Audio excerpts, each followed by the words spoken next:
দিদি আজকে আমাদের কি রান্না হয়েছে বাড়িতে? আজকে আমাদের বাড়িতে আজকে সানডে স্পেশালে দেখো কি কি হয়েছে।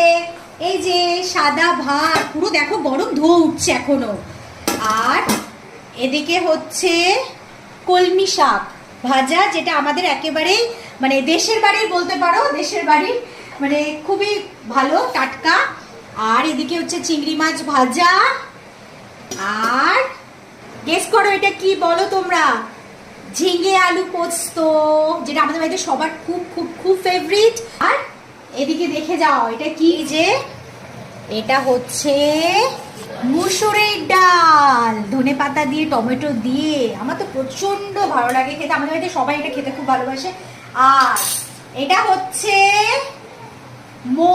Special mutton curry. জাস্ট কালারটা দেখো, কাদের কাদের খেতে খেতে তাড়াতাড়ি। আর এদিকে আরেকটা জিনিস আছে, এদিকে হচ্ছে একটু আলু ভাজা, যেটা সকালে বানানো হয়েছিল, এখনো আছে। বাড়িতে সবাই একটু আলু ভাজা খেতে ভালোবাসে, যে যেটা খাবে খেয়ে নেবে। আর এদিকে কি হচ্ছে দেখে যাও, এদিকে হচ্ছে পাইনাপল চাটনি, আনারসের চাটনি উইথ কিসমিস। আমি রান্নার এক্সপার্ট নই, বাট সবকিছু চেষ্টা করি অল্প অল্প অল্প অল্প করে। আর এই যে এটা হচ্ছে আমাদের দেশের বাড়ির লেবু, এত লেবু এসেছে এত।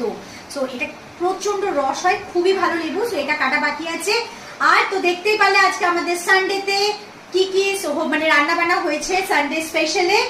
তোমাদের বাড়িতে কি কি রান্না বান্না হয়েছে তোমরা আমাকে কমেন্ট বক্সে অবশ্যই কমেন্ট করে কিন্তু জানাবে। তাহলে আমাদের বাড়িতে রেগুলার ওয়াইজ সানডেতে কি কি রান্না আমি করি তোমাদের সাথে শেয়ার করবো। সো চলো টাটা।